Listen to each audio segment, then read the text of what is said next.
Il est 13 heures en temps universel, 13 heures en Côte d'Ivoire. Bonjour et bienvenue dans votre journal. Le prince Dominique de la Rochefoucauld-Montbel de la Principauté de Malte a rendu visite hier au Premier ministre Patrick Hachi, et cela dans le cadre de la coopération entre la Côte d'Ivoire et la Principauté. Une coopération qui a abouti à la réalisation de nombreux centres de santé, dont un hôpital d'une centaine de lits. La pluie est tombée sur Abidjan, la pluie a encore fait des dégâts. Plusieurs zones du district d'Abidjan ont été touchées par les inondations suite à la forte pluie sur Abidjan dans la nuit du 29 au 30 juin. Le groupement des sapeurs-pompiers militaires fait le point. Aucune perte en vie humaine, heureusement, n'est à déplorer. Les funérailles de Patrice Lumumba ont lieu ce jeudi 30 juin, jour de l'anniversaire de l'indépendance. Quelques 61 ans après sa mort, l'inhumation aura lieu en petit comité avec surtout la famille de Lumumba, 3 de ses enfants et une partie de ses petits-enfants qui ont suivi tout le parcours de ce cercueil de la Belgique en RDC. Bienvenue dans ce journal. La pluie est encore tombée abondamment dans la nuit d'hier à aujourd'hui. Dans le district d'Abidjan, plusieurs zones ont connu des montées d'eau. C'était dans plusieurs quartiers, notamment à Koumassi, à Marcory, à Trècheville et aussi à Yopougon. On va écouter le point du GSPM, le groupement des sapeurs-pompiers militaires. Aux environs de 23 heures, jusqu'à maintenant, nous sommes engagés dans plusieurs communes de la ville d'Abidjan, principalement Koumassi, Marcory, Trècheville, le Plateau, et Cocody, Yopougon et Atekoubé. Pour le bilan actuel, nous sommes à 64 victimes, dont 53 mises en sécurité, 9 victimes évacuées au niveau des différents CHU Cocody et Trècheville. Et malheureusement, nous avons constaté ce matin, aux environs de 10h30, 2 décès au niveau du plateau. Les 2 décès sont dus à un effondrement d'un point de mur sur une maison de fortune. L'intervention est terminée, mais les équipes sont en alerte. Et comme vous le voyez actuellement, nous attendons les différentes demandes d'assistance de la part des différentes populations. Il faut respecter les consignes de sécurité qui ont été données depuis le début de la saison des pluies, en évitant les zones à risque. Et très vite évacuer ces zones-là pour ne pas qu'on puisse avoir affaire à ce genre de situation dramatique comme ce matin. Vous l'avez compris, malheureusement, 2 personnes sont mortes, 2 enfants dans la commune du Plateau et dont la mère est grièvement blessée. C'était donc le point du GSPM, le groupement des sapeurs-pompiers militaires. On va à présent faire un zoom sur ce corps, le GSPM. On sait que le groupement a été mis en place pour protéger les populations des dangers provenant de son environnement immédiat, inondations, tremblements de terre, feux et autres calamités. Face à ces risques, il fallait donc une équipe de spécialistes bien entraînés et bien encadrés avec des missions claires. Le commandant donc du GSPM en a parlé, vous l'entendrez dans nos prochains journaux. Les propos du commandant de la gendarme des sapeurs-pompiers militaires, donc à suivre dans nos prochains journaux. On en vient maintenant à cette activité du Premier ministre Patrick Hachi, qui a reçu hier à son cabinet le prince Dominique de la Rochefoucauld-Montbel de la Principauté de Malte. Leurs échanges ont porté sur la réalisation de plusieurs dispensaires et d'un hôpital d'une centaine de lits qui permet depuis quelques années de prendre en charge les accidentés de l'autoroute du Nord. Le témoignage de Didier Nguessan. Renforcer la coopération sur le plan sanitaire pour en faire bénéficier les populations. Le Premier ministre Patrick Hachi reçoit le grand hospitalier de l'ordre souverain de Malte, le prince Dominique de la Rochefoucauld-Montbel, ministre de la Santé, des Affaires sociales, de l'Action humanitaire et de la coopération internationale. Au menu des échanges, les activités hospitalières et caritatives portant sur la création de 17 dispensaires, eux-mêmes connectés à un hôpital d'environ une centaine de lits opérationnels depuis avril 2015. Nous avons pu échanger, notamment avec des projets qui tiennent compte de grands événements qui vont bientôt arriver, notamment la Cannes l'année prochaine, mais aussi le fait que la Côte d'Ivoire devient maintenant quand même un centre africain très important des échanges économiques, échanges sociaux, échanges politiques dans le monde. Et c'est dans ce cadre-là que nous avons essayé de développer nos actions, que nous avons commencé notamment avec l'installation ici d'un hôpital à Bodo, qui est devenu maintenant un hôpital de référence. Les 17 dispensaires sont identifiés sur l'ensemble du territoire, d'Abidjan à Korogo, en passant par Prikro, Kotobi, Bonoa et Divo. De quoi renforcer le dispositif sanitaire ivoirien, piloté et mis en œuvre par Pierre Demba, ministre de la Santé, de l'Hygiène publique et de la couverture maladie universelle. Remercier nos partenaires de l'ordre de Malte qui nous aident énormément dans le domaine de la santé, avec l'hôpital de Bodo qui est le premier hôpital de contact de tous les blessés de l'autoroute du Nord. Mais également autour de cet hôpital, il y a un réseau de centres de santé qui constitue pour nous un continuum de soins. Et ce qui est remarquable, c'est surtout l'expertise, la capacité de gestion de ces hôpitaux et les services apportés qui peuvent donc dépendre sur les autres hôpitaux que nous avons. Après cette audience, l'hôte et sa délégation iront visiter sur place à Bodo l'hôpital Saint-Jean-Baptiste.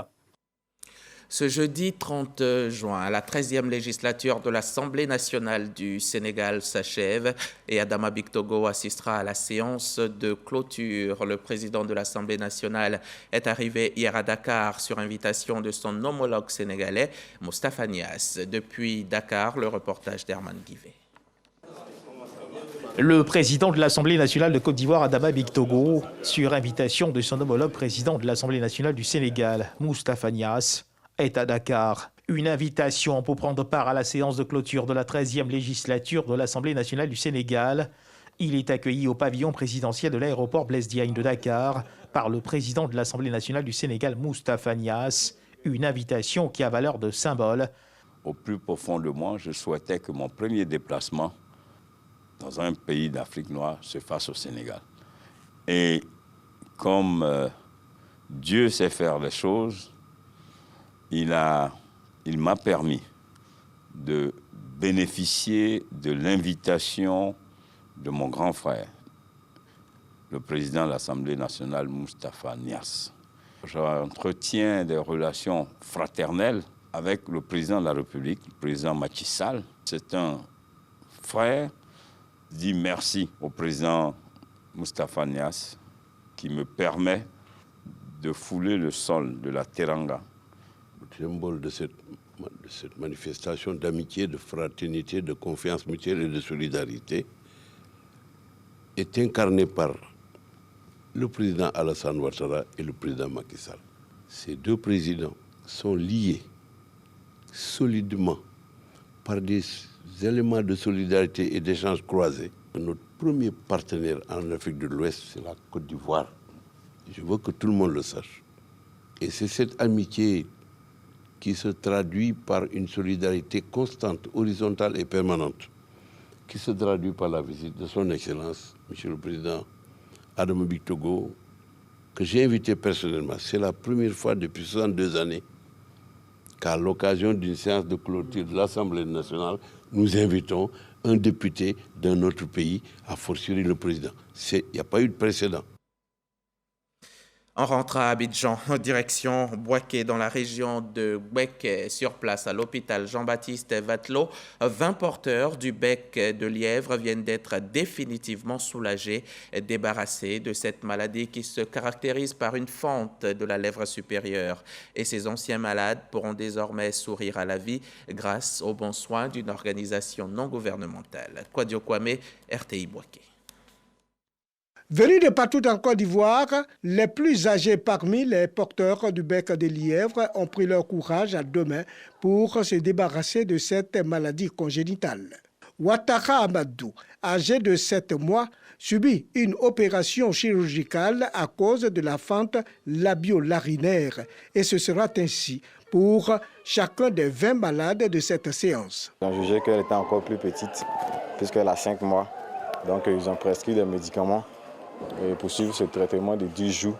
Elle n'est pas à l'aise, elle n'est pas du tout à l'aise. Aujourd'hui, elle est arrivée ici, elle sait qu'elle va guérir.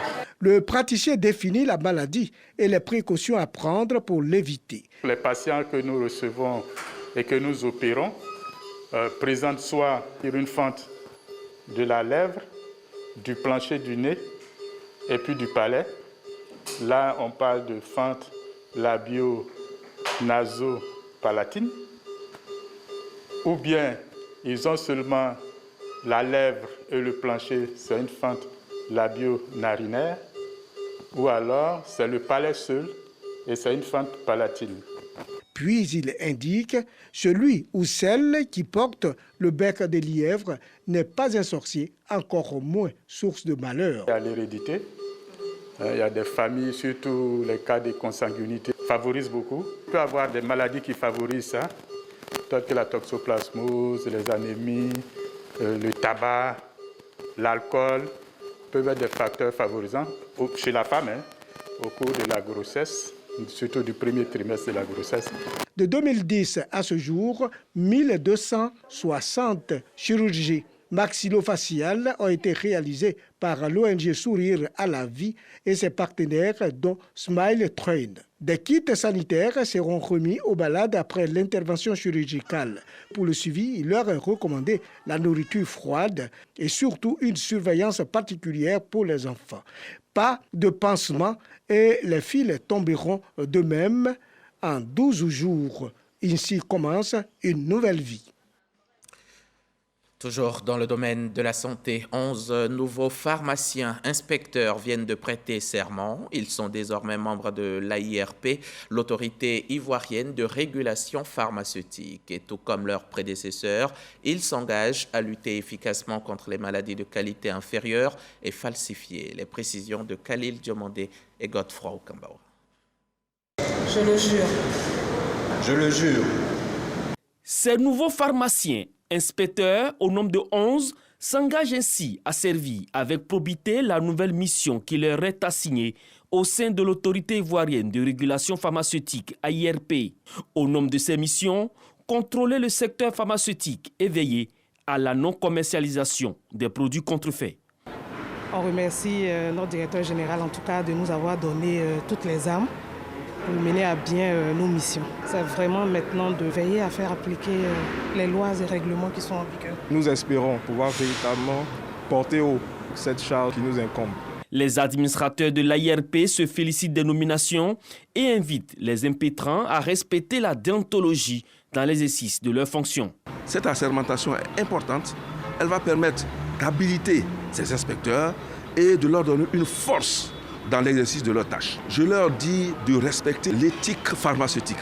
On a une prolifération de médicaments de qualité inférieure, importés pour la plupart venant de sources qui ne sont pas contrôlées. Tout ça doit faire l'objet d'une féroce répression. Ils ont juré devant le président du tribunal de ne pas s'associer avec les contrevenants. Ils sont conscients de toute la tâche qui les attend. Il y a déjà beaucoup qui a été fait, mais il y a encore beaucoup plus à faire. Cette cérémonie de prestation de serment marque officiellement la prise de fonction de ces nouveaux pharmaciens inspecteurs. L'AIRP entend renforcer son capital humain afin d'assainir totalement le secteur pharmaceutique en Côte d'Ivoire. Un reportage de Khalil Diomandé et Godefroy Okambawa. Intéressons-nous maintenant à cet atelier de réflexion organisé récemment par le ministère de la Promotion de la bonne gouvernance. Un atelier qui a réuni les acteurs de la lutte contre la corruption dont l'objectif est d'élaborer un plan stratégique 2022-2025. Les précisions de Frédéric Oulaye et Franck Quadion. Éradiquer à la racine le phénomène de la corruption, faire de la Côte d'Ivoire un pays de référence en matière de bonne gouvernance, une ambition du président de la République. En charge de l'application de la politique gouvernementale, le ministère de la Promotion de la bonne gouvernance et de la lutte contre la corruption qui entend se doter d'un plan stratégique sur la période 2022-2025. Cette rencontre de Grand Bassam à laquelle prennent part ministères techniques, institutions parlementaires et institutions en charge du contrôle des actions publiques ainsi que le secteur privé offre l'opportunité de passer en revue les axes de renforcement de l'intégrité, de la participation citoyenne et de la mise en place d'un cadre de gouvernance et de lutte contre la corruption. Tout le monde est concerné par le phénomène de la corruption, tout le monde est exposé, tout le monde est victime ou auteur dans une certaine mesure. Donc les outils que nous sommes en train d'adopter et que nous allons bientôt diffuser doivent être des outils au service et à la disposition de la population. L'un des outils les plus importants notamment, c'est le système de dénonciation des actes de corruption qui va bientôt être déployé, Spacia, une plateforme de dénonciation sur laquelle les populations sont invitées à aller pour porter à la connaissance des pouvoirs publics les actes de corruption. Les conclusions des travaux menés en plénière par les experts sont attendues en vue d'orienter les nouvelles politiques gouvernementales pour les prochaines années, mais ils seront examinés et adoptés en Conseil des ministres. Un reportage de Franck Quadio. Les institutions nationales ouest-africaines des droits de l'homme sont réunies en ce moment à Abidjan. Une rencontre qui vise à étendre la coopération régionale en vue de renforcer les stratégies de promotion et de protection des droits de l'homme en Afrique de l'Ouest et du Sahel. On en sait plus avec Godefroy Okambawa. Cette rencontre d'Abidjan s'inscrit dans une dynamique de partage d'expériences et des meilleures pratiques en termes du respect des droits de l'homme. Pour le réseau régional ouest-africain des institutions nationales des droits de l'homme, initiateur de ces assises, il s'agit de renforcer le rôle des INDH dans la résolution des problèmes liés aux droits de l'homme. Un accent particulier sera mis sur la discrimination à l'encontre des femmes et des enfants. Nous travaillerons à jouer notre rôle de protection. Les États ont un devoir de protection envers les peuples afin de ne pas conduire à des réactions extrêmes de ces peuples lors des violations de leurs droits. Au cours de ces dernières années, la Côte d'Ivoire a enregistré des avancées dans le cadre du respect des droits de l'homme, une expérience que le pays souhaite exporter au-delà de ses frontières. Chaque 2 ans, les institutions nationales en charge des questions de droits de l'homme se réunissent dans un pays et cette année, le choix a été porté sur la Côte d'Ivoire. Nous profitons également pour examiner la conformité de nos institutions au principe de Paris. Principe de Paris qui est le test auquel est adossée la création d'une institution en charge des questions de droits de l'homme. Le jour de la présente consultation régionale revêtent ainsi une actualité brûlante et sont d'un intérêt évident. Mesdames et messieurs, je voudrais indiquer que la consultation régionale qui nous réunit en terre ivoirienne revêt un intérêt pour les pays de la sous-région qui restent confrontés au défi de la promotion, de la protection et de la défense des droits de l'homme. Ces pays qui ont de façon quasi unanime mis en place des institutions nationales des droits de l'homme pour se donner les moyens de se conformer à leurs engagements internationaux, restent donc très attentifs aux résultats de vos délibérations. À l'issue de ces consultations, des recommandations seront formulées à l'endroit des chefs d'État de la CEDEAO pour leur mise en œuvre. Après la 3e consultation qui s'est tenue à Accra, dans la capitale ghanéenne en 2019, Abidjan abrite la 4e rencontre du genre. Autre lieu, autre rencontre d'importance. La Côte d'Ivoire a abrité récemment la 3e réunion des parties prenantes de l'architecture de sécurité et de sûreté maritime de la CEDEAO. Une réunion pour renforcer la coordination entre les différents acteurs maritimes, ce qui permettra d'améliorer la pleine opérationnalisation de l'architecture de sécurité maritime de l'UEMOA. Reportage Espérance Diakale et Didier Nguessa. Plusieurs acteurs du secteur maritime de la communauté économique des États de l'Afrique de l'Ouest, CEDEAO, participent à une réunion des parties prenantes de l'architecture de sécurité maritime. Il s'agit de s'accorder sur les perspectives d'amélioration de la sécurité en mer dans les pays de la communauté économique. Il va falloir justement donc qu'on puisse coordonner les aspects liés au soutien de l'Union européenne et l'ensemble des autres partenaires avec ce que nous faisons justement au niveau des États membres et au niveau de la Commission de la CEDEAO. Pouvoir justement donc parler le même langage et effectivement voir dans quelle mesure compléter l'architecture de sécurité parce que les zones EF sont déjà fonctionnelles. La zone G pose des problèmes.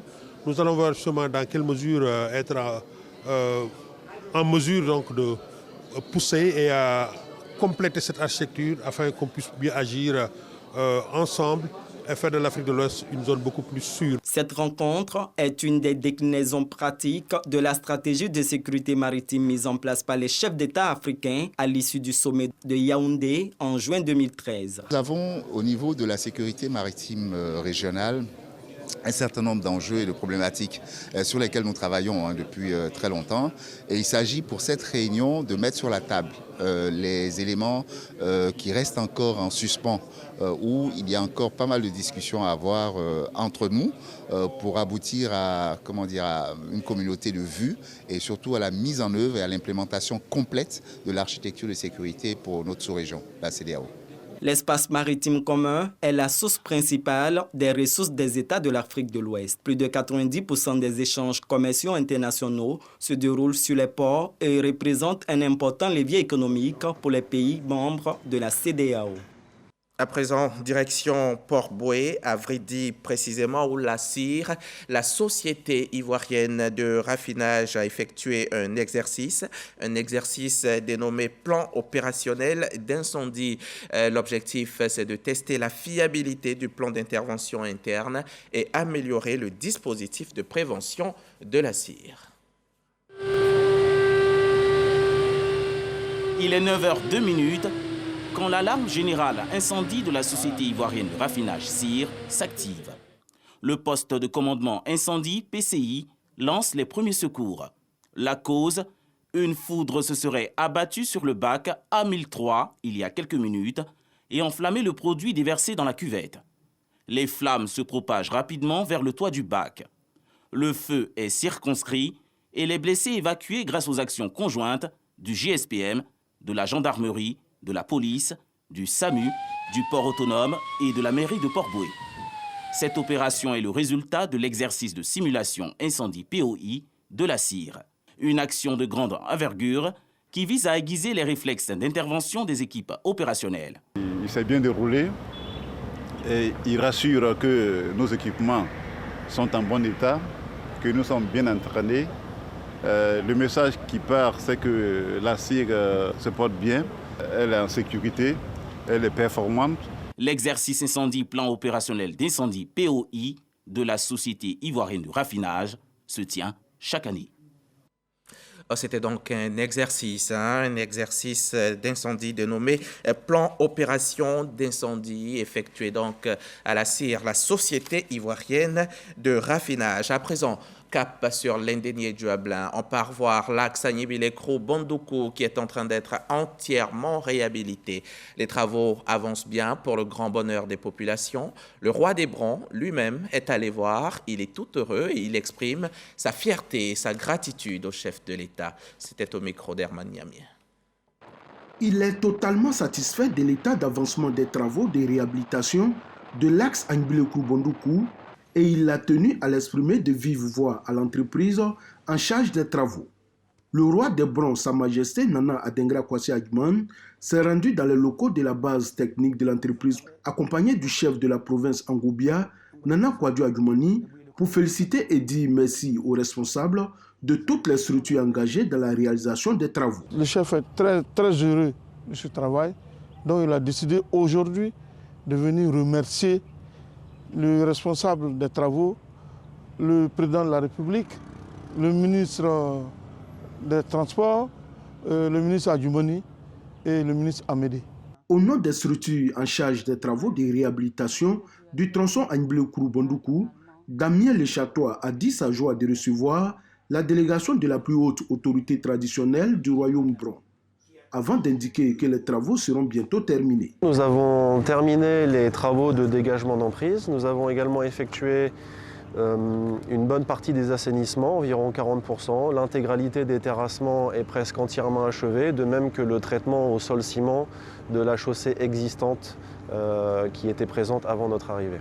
Nous avons également terminé 70% de la couche de base, c'est-à-dire la première couche de bitume, et nous avons démarré la seconde couche de bitume il y a quelques semaines seulement. Cette route, longtemps dégradée et qui constituait un véritable calvaire pour les populations des régions du Gontougou et du Bunkani, sera bientôt un lointain souvenir. Déjà, avec les 70% de taux de réalisation, les usagers parviennent à parcourir les 127 km en moins de 2 heures, ce qui était carrément impossible il y a quelque temps. Et maintenant, faites-vous de la place, repoussez un peu les canapés, ça va bouger. Le mois dernier, l'on a célébré la Journée internationale de la danse, cette expression universelle. Les objectifs de la journée sont de réunir le monde de la danse, rendre hommage à la danse, célébrer son universalité et rassembler l'humanité tout entière en amitié et paix autour de la danse. En Côte d'Ivoire, c'est au Centre culturel d'Abobo que la journée a été célébrée. Serge Pacom, Didi et Jean-Marc Djadji, nos meilleurs danseurs, y ont fait un tour. À l'instar des pays du monde entier, les chorégraphes ivoiriens célèbrent la Journée mondiale de la danse. Une célébration qui ne laisse pas indifférents les responsables du Centre culturel d'Abobo.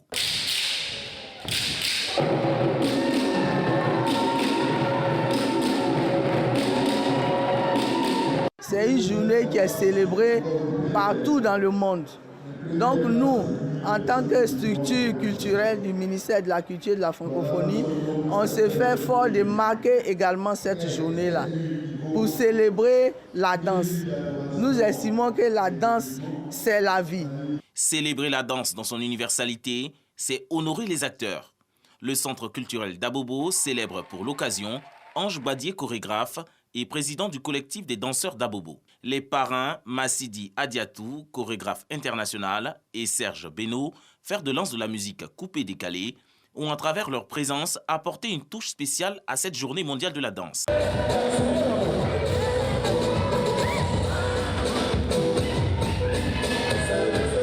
Ce que je pourrais dire à tous ces jeunes-là qui aiment la danse et qui veulent en faire un métier, mais au-delà de la danse, je veux dire, en toute chose, il faut mettre du sérieux dans ce qu'on fait. Il faut surtout travailler avec beaucoup de passion et d'amour pour que ça puisse payer. Je pense que toutes les journées doivent être à la danse parce que tous les jours, c'est la vie, tous les jours, c'est l'amour, tous les jours, on vit de la bonté au quotidien et que la danse fait partie de notre rythme de vie au quotidien. Plusieurs troupes de danse ont fait montre de leur talent. Cela à travers des représentations franchissant des barrières politiques, culturelles et ethniques. Cette journée mondiale de la danse, une opportunité de prôner l'amitié et la paix en société. Je vous le disais en titre, à plus de 61 ans après sa mort, les restes de Patrice Lumumba seront inhumés ce jeudi 30 juin 2022, jour de l'anniversaire de l'indépendance. Point final donc de plus de 10 jours de commémoration qui ont débuté à Bruxelles par la remise par la Belgique d'une dent attribuée à l'ancien Premier ministre congolais et conservée toutes ces années par un policier belge. L'inhumation en elle-même aura lieu en petit comité avec surtout la famille de Patrice Lumumba, 3 de ses enfants, François, Roland et Juliana, et une partie de ses petits-enfants qui ont suivi tout le parcours de ce cercueil entre la Belgique, le Sankuru, Kisangani, le Haut-Katsanga et bien sûr cette dernière étape à Kinshasa. Aux États-Unis, la sentence est tombée dans le procès de R. Kelly. Le chanteur de R&B a été condamné à 30 ans de prison à New York après avoir été reconnu coupable de plusieurs crimes sexuels, notamment exploitation sexuelle de mineurs, alors qu'il s'agit d'un des procès phares du mouvement MeToo. Après sa condamnation à New York, donc, c'est à Chicago qu'il devra répondre de ses actes. Son procès pour pédopornographie s'ouvre le 15 août prochain. Notre prochain rendez-vous, vous et moi, c'est demain à 13h.